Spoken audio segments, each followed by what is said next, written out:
So that Wakanda Forever is coming out this week. You excited for it, ALANNIS? I am indeed.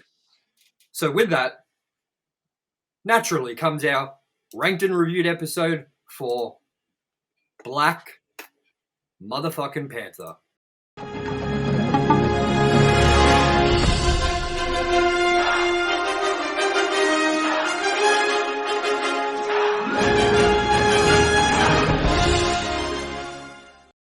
Hello everyone and welcome to Ranked and Reviewed. I am your host, TOMYE West, and joining me as always is my co-host, ALANNIS MAXIMUS. Greetings. And we're here to review Black Panther as we are on the verge of Wakanda Forever coming out.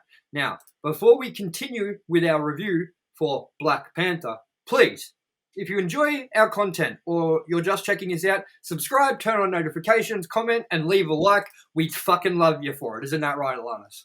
We do. We love you more than Black Panther loves Wakanda. Maybe. Fat kid love cake. Black Panther love Wakanda. Kids that are underage around open pools without fencing.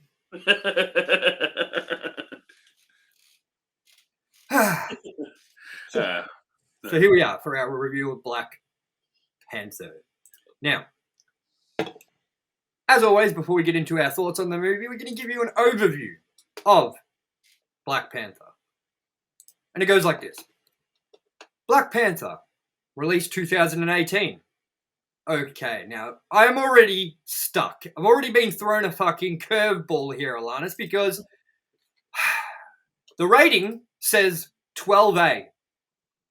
The fuck is that? So, PG-13, G, MA, 15 plus, or well, R restricted, NC 17, but this says 12A. Anyway, we'll keep going because it's rated 12A apparently, which whatever the fuck that means. With a runtime of 2 hours and 14 minutes, with an IMDb average rating of 7.3 out of 10. The plot goes like this. Okay, I've already been thrown another fucking curveball because I don't know how to pronounce his name properly. T'Challa? T'Challa. Heir to the hidden but advanced kingdom of Wakanda, must step forward to lead his people into a new future and must confront a challenger from his country's past. Now, I didn't realize, and I totally didn't pay any attention, because I'm not the biggest Marvel fan, that was what Black Panther's name is. So I apologize to everyone, because I've just been referring to him as Dude or Black Panther. This is directed by Ryan Coogler, and it's written by Ryan Coogler, Joe Robert Cole, and it's based on Marvel Comics by Stan Lee, obviously. This stars Chadwick Boseman, R.I.P., Michael B. Jordan, and Lupita Nyong'o. And this had a box office budget of $200 million. And on its opening weekend, it made $202 million, while grossing $700 million total in just US and Canada, and $1.3 billion worldwide, which is astronomical. I think it might be outdated now, but I know at least at a point it was the highest grossing Marvel movie outside of Avengers movies. I can see that. I can see why. And we'll get into that a little bit as we get into our thoughts on this movie. And as always, I'm going to let ALANNIS take the floor. I'll start with the bad first, because there's not a lot of it. And the elephant in the room, for myself and a lot of people that have seen this movie, what the fuck was with the CG in the end fight? It looked like a cut scene from PlayStation 2. It was just really bad. Like, it looked like something from the era of, like, did Ben Affleck Daredevil. It confused me that it was so poorly done. But that was really the only thing I didn't like about this movie. And that wasn't really... It didn't ruin for me. I'm like, bad CG. This is as bad as the Lion in Prey. No. Yeah. It was better. But anyway, Regardless. Already poking the fans. Poka.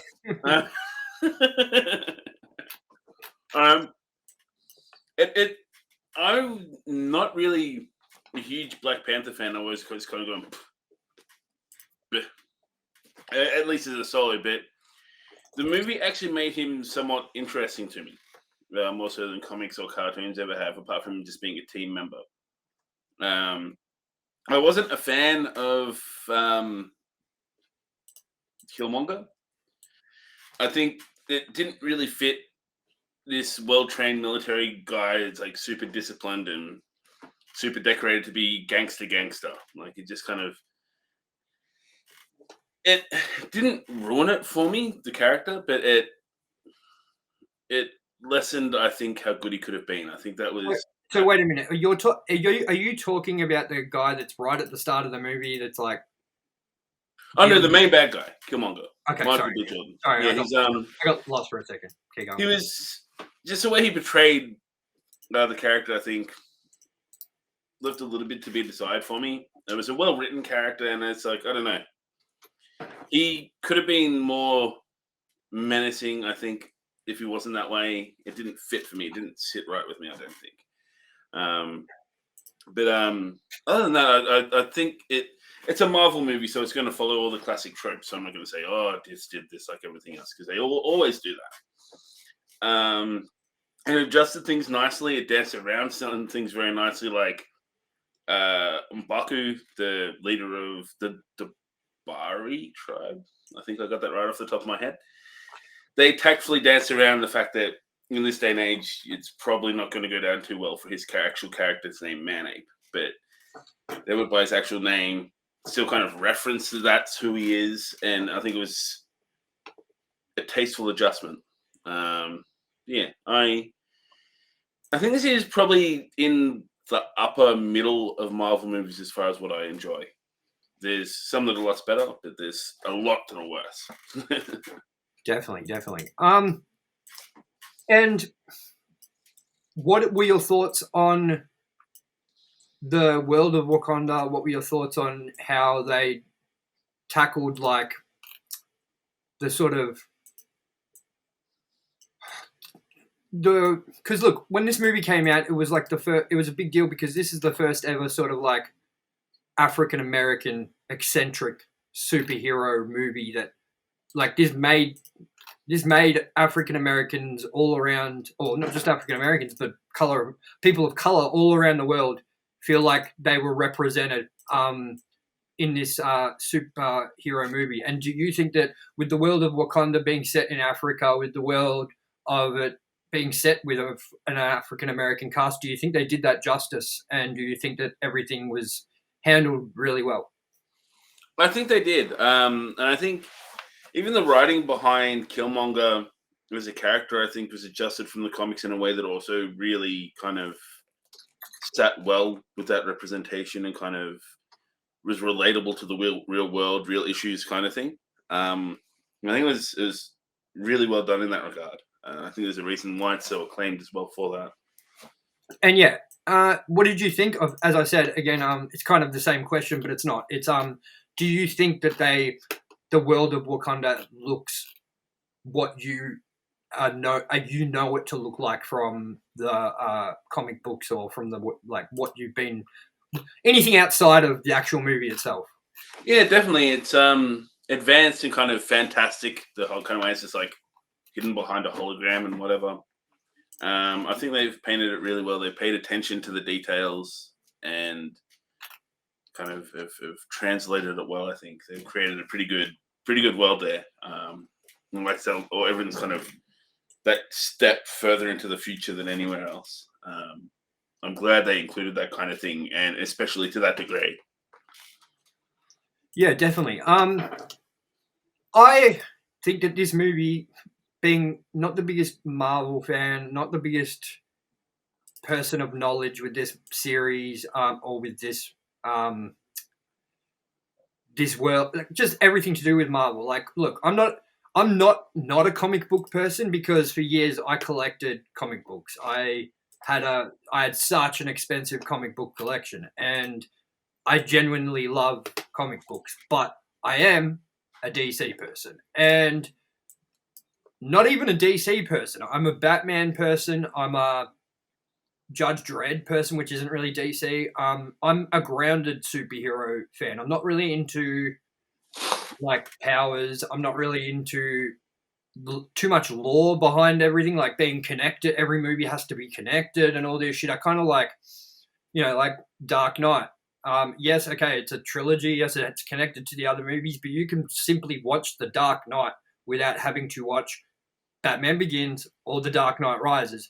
You can just watch The Dark Knight and take that as a standalone Batman movie and not really need anything else in context. Whereas with this movie has fit into like a pantheon of all the Marvel movies, and it connects in some way to absolutely every movie in the MCU universe. So in saying that, I found this movie really enjoyable, not having known much about the Marvel Cinematic Universe outside of Spider-Man, who I'm a really big fan of. But like, I love the Spider-Man movies. I love even the Amazing Spider-Man movies. I'm a big fan of. I really like Homecoming. But this is the sort of only other Marvel movie, except for maybe Iron Man and shit, that I've actually sat down and watched properly. And without being a fan of it, without all that, I really still really enjoyed the movie. And I think it was because of I liked the opening where it's set in Oakland, California. I like that they sort of brought the gang mentality of the streets of Oakland and California and Compton sort of area. I know that Oakland and Compton are not the same place or whatever, but I'm just saying the same feel. I loved how that started off, and I loved how like had the guns, and he thought like he was with his like sidekick dude, the main like tough guy there, and then he was just like, open the door, and he was like, "Are you sure?" And he's like, "They're not going to knock twice." I really like that part. I really like that whole build into it. And then I really think the world of Wakanda is stunning, like gorgeous. I would have loved to see it in 3D. Like, Yes, it would have looked fantastic. I think that the CGI was done really well in that. I think the acting is subpar to most other Marvel movies. I feel like it's a lot more grounded in its dialogue than a lot of other Marvel movies. I feel like they treated the property and the character and the whole message behind this movie with a lot of respect. And I also think that the action was top notch and very well done and kept you interested the entire time. So for me, not being a Marvel fan, not being a superhero movie fan as such, I really think this is a really fucking good movie. And yeah, I rate it highly. Yeah, nice. I was interested to see how it taken. I'm like, is he going to hate it? He's either going to really like it or he's going to hate it. And Look, I couldn't know which one it would be. I'm not going to lie. I have seen it before. I watched it when it first came out, but I didn't pay a lot of attention to it. I kind of had it on in the background doing something, and I enjoyed it for what it was back then. But having to sit down and actually look at it and concentrate and kind of get an idea of what was going on, I actually really liked the movie. And as I said, I'm disappointed I couldn't watch it in 3D. And I'm disappointed that we're going to be seeing the new one in normal now as well, not 3D, which is unfortunate, because watching this movie and seeing how beautiful Wakanda is and everything like that, and I feel like that this movie is going to be set more in Wakanda than the original is as well. I would have loved to see that world in 3D. Definitely. That, and it's also going to have Atlantis. So, I mean, it's annoying because we were literally like, I booked the tickets, I think, within a week of us going, oh, wait, IMAX. But it was too late. And now I'm sad. But that's okay. That's okay, because, look, I'm happy to sit through this movie because I enjoyed the first one. I'm excited to see how much better this movie looks without 3D, even just how much better Wakanda looks, because I'm sure they made many technical leaps. And I'm just happy to know that we're going to IMAX 3D for Avatar: Way of the Water, because that movie looks fucking incredible, and I'm not an Avatar fan whatsoever. So, anyways, is there anything about this movie else that you thought that maybe you would have liked to see more Would have you liked to see any other characters, any other villains? Would have you liked to see any more crossover with the MC universe? Anything like that? I don't like, and I mean, in the back of my mind, I don't think it's going to happen. It could, but I don't like that they killed off Claw. So the way they did, he should have been a bigger thing. He kind of got done a little dirty, I think. But I think it was good that they kind of kept it just to Black Panther because it. I don't think it needed other characters to kind of dilute it. Like you had Homecoming where you had Iron Man there, but everyone knows who Spider-Man is. It made it a little bit less repetitive, I think, bringing someone in. Whereas Black Panther, apart from unless you read the comics, you have no idea who Black Panther is. So it needed to set that up and let him do it for himself, I think. Definitely. And what I think that the soundtrack in this is really strong as well. And I think that the score is really strong in this movie. Everything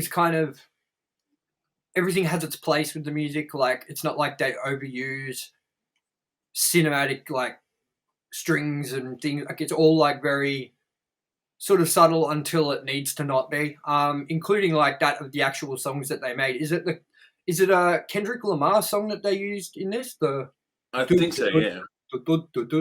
Whatever. Yeah, no, that song's suited where it goes, and I really enjoyed that element to it. And yeah, look, I'm a really big fan of just hip hop and rap in general and things like that. So just the whole vibe of this movie actually having the backdrop of Los Angeles at the start and everything like that, and including that sort of part of the black culture over in America into this movie, I felt was what kind of sold it for me, man. Because, it kind of made me like appreciate where the story went from just that opening onwards. You know what I mean? Yeah. Had it just started in Wakanda and sort of just been like this set in that backdrop without having that first opening bit and things, I don't know if it would have been as drawing to me. You know what I mean? Just because I am so into that sort of culture and that side of things. You know what I mean? Yeah. So, yeah, no, I really think it's a great movie, and I'm looking forward to seeing the next one. I mean, is there anything else that you want to say about this movie before we continue on with our next sort of thing? Actually, there is something I want to ask you. What do you think now that it being sad that the main actor Chadwick Boseman, right? Boseman, I think. Chadwick is passed away now. What do you think? How do you think this is going to go with the second outing? I think it's interesting that I don't know where they stand, like as a company, because they refuse to replace him. But recently, we've had John Hurt die, who is being replaced by Harrison Ford. So I don't know if they've. It's weird. I think they maybe got backlash about it, but I also think I'm okay with the idea of them not replacing T'Challa. It's comic accurate. And I mean, at the end of the day, with the multiverses, they could always bring him back in. I don't think. Do you think that we're going to see anything of like that they've done like CGI wise to bring him back into this movie, like flashback scene, or like do you reckon he'll be featured somehow in it?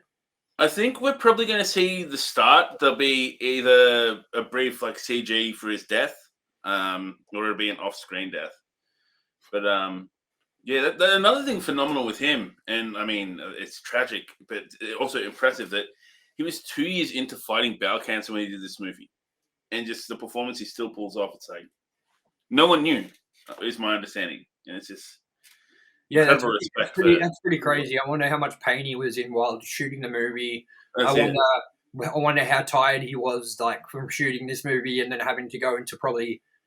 I'm sure he was going through chemo or something at the time. He would have had to have been, you know what I mean? Unless it was just like your prognosis is you have this long to live and they're not doing any treatment. I have no idea because I remember when that story broke and it was way after Black Panther had already filmed, and that it was like when it was like just hitting cinemas or just after it had hit cinemas, you know what I mean? That news broke that he was like suffering with that or whatever. So yeah, I don't know.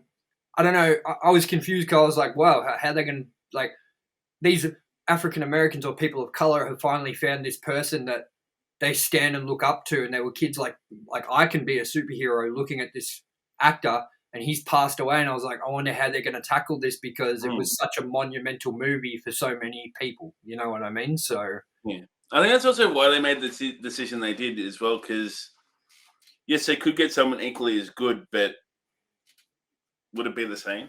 So exactly. I kind of agree with letting him have that as well. I don't get the uproar there. No, no.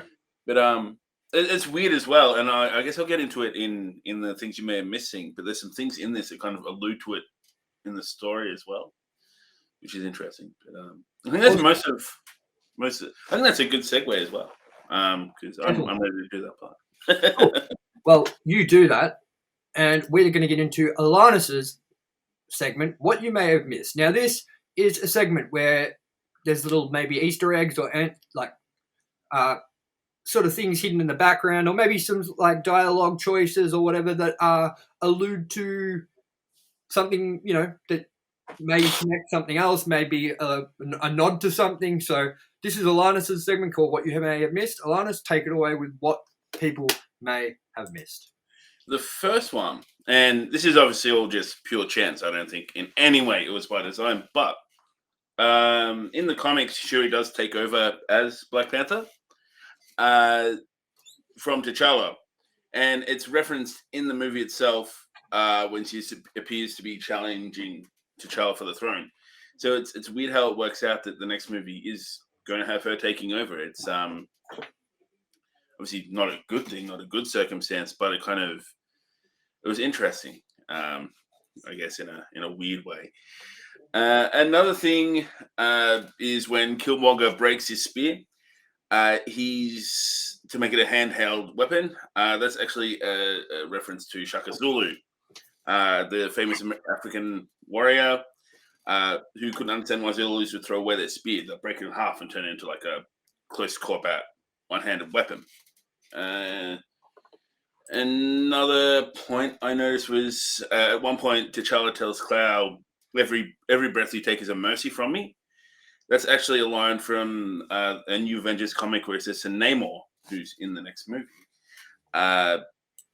He says that to Namor when they're at war, and he says that to them. And lastly, this one I actually looked up, which I found interesting, because it's one of those things where it's like, you don't notice it till you know. And apparently, Michael B. Jordan is a big Dragon Ball Z fan, and his original armor with the blue and the chest plate is actually a nod to Vegeta in his armor, which I thought was kind of cool. It's like, it doesn't look exactly like it. You don't look at it and go, wow, looks like Vegeta. But once you hear that, you're like, hey, yeah. And that is things you may know. That's cool. That's cool, man. I didn't know a lot of it. I like that segment when I remember to do it. Yeah, that is always handy. That is always handy because, like that time you're like, "Yep, I'm ready."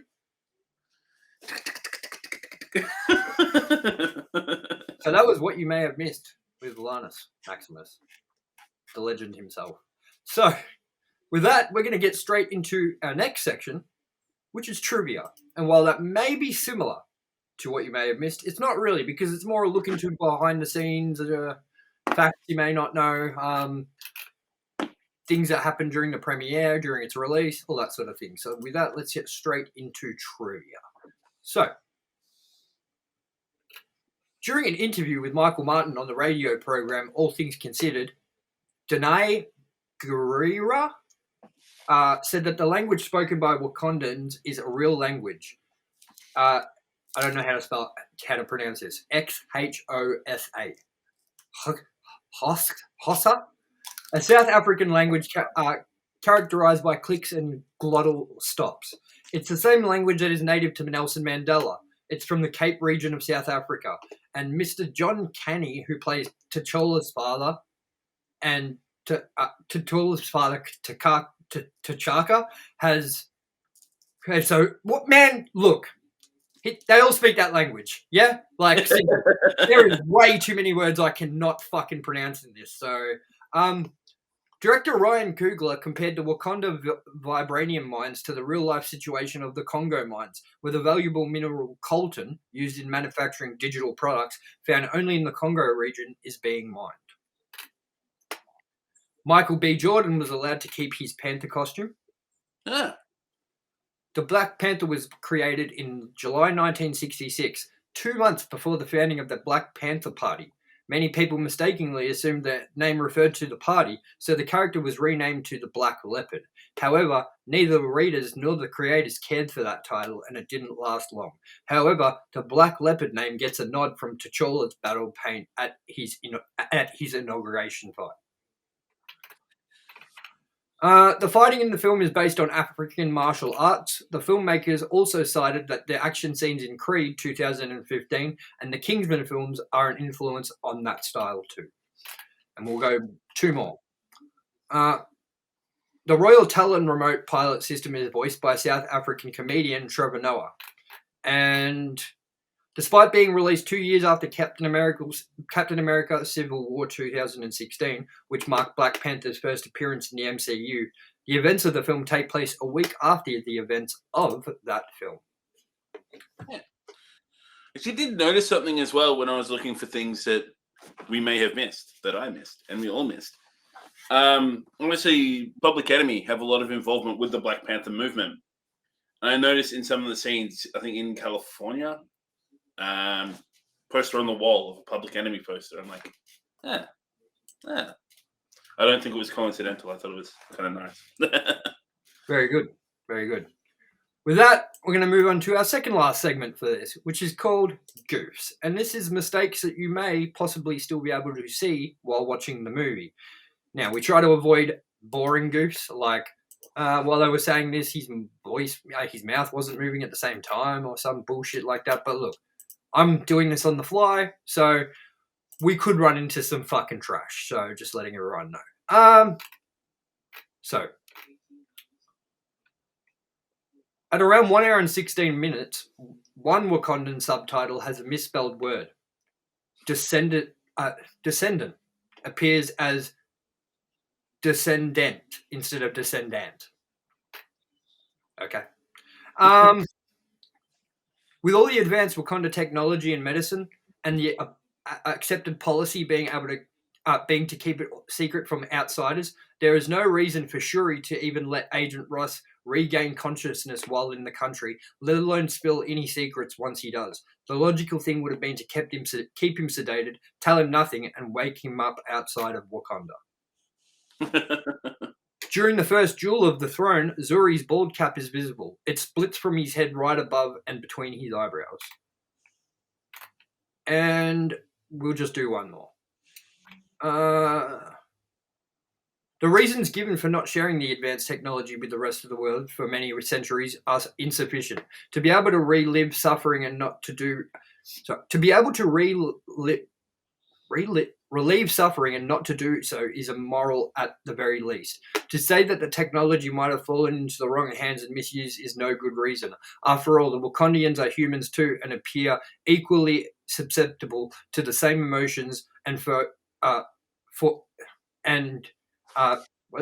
foibles as the rest of us, and they seem fine with it. Whatever. Boring trivia. Boring goofs. Sorry. So with that, we're going to move on to the final bit. And now, with Ranked and Reviewed, we usually rank a movie beside the other ones in the franchise. And while we haven't done the rest of the MCU universe, it doesn't make sense to rank this movie yet, as we have nothing to rank it against until we see Wakanda Forever this week on Wednesday. When you get your review, too. You get the review on Wednesday night at 11:55 p.m. So, with that, we're going to move on to our score for this movie, because we can't rank it, so we're going to score it. And our scores look a little like this. I give it a 4 out of 5, and ALANNIS gives it a 4 out of 5. Now, ALANNIS, would you like to tell everyone why you gave it a 4 out of 5 and not a 5, or would you like to tell everyone why you didn't score it lower? I think it's mostly... It's a really well done movie. It's just Black Panther isn't my favorite hero. Is where I think it's a little lower, and that's just completely subjective. I enjoy some other movies more because he's not my favorite character. I think that's really the crux of my score there. Awesome. My score, same thing as you pretty much heard it in my thoughts, which is that while I'm not a big MCU fan, I still really enjoyed this movie. It was really well done. And it was interesting to watch not being a superhero movie fan. Like, you could still get enjoyment watching this movie without having to really care for the what it ties to, basically, which is superhero stuff from MCU, you know. So I give it a 4 out of 5 because I still enjoyed it, even though I'm not into those sorts of movies as much. So that is my answer to my reasoning. Luckily it wasn't Morbius. Yes. Walter Goggins. So with that, that has been our ranked and reviewed episode for Black Panther. Now, before we go, quick couple of things. This week you're getting your Wakanda Forever review Wednesday night at 11:55 p.m. You are also getting tomorrow, well, yeah, this should go up tonight. So tomorrow you will be getting Ranked and Reviewed's first birthday episode, where we are just going to shit talk about what movies we reviewed and ranked throughout the year, what ones we enjoyed the most doing, what ones we didn't really enjoy doing, and what movies we wish we would have done, what series we wish we would have done. Just a big shit talk on movies in general to celebrate our first birthday. Now you might be wondering, hey, that sounds pretty lazy for a first birthday thing, but we have got so much content coming up over the next few weeks that that's the best we can do. And we did a lot for our 50th episode. I feel like that almost makes up for our first birthday one being sort of a lot simpler, and yeah, it's not a huge deal. It's 1 year since we started the show. Awesome, you know what I mean? And we will discuss how fun it's been and how not fun it's been in certain parts. Sound good to you, ALANNIS? It does. Awesome. So with that, we're going to head the fuck out, and we will see you for many other reviews dropping later this week, including Wakanda Forever and Assassin's Creed for our video game movies ranked and reviewed series. We also have many episodes of Pop Vultures coming out this week too, including our top 5 most anticipated games of 2023, our top 10 games of all time, part 2, and also, remember, Loud and Alternative Music Podcast is coming back with a new name. It's called Mosh or Die. It's going to have its own YouTube channel, so make sure you go check out that. We're going to make sure we let everyone know. I'm sure you'll be able to come across it. I'll probably put it in the description of this once it's ready to go. The premiere episode premieres on Monday, the 14th of November, and we have Ben from The Last Martyr joining us as a special guest while we talk some shit and music news, and that'll be hosted by our other member of the team, me, Kyron, and myself. ALANNIS will definitely be on future episodes of that too coming up. So, we have a lot of shit coming your way, and we appreciate you all for being a part of it. ALANNIS, anything you want to say before we get out of here? I still see you! Fuck! Alright, thanks guys. Peace.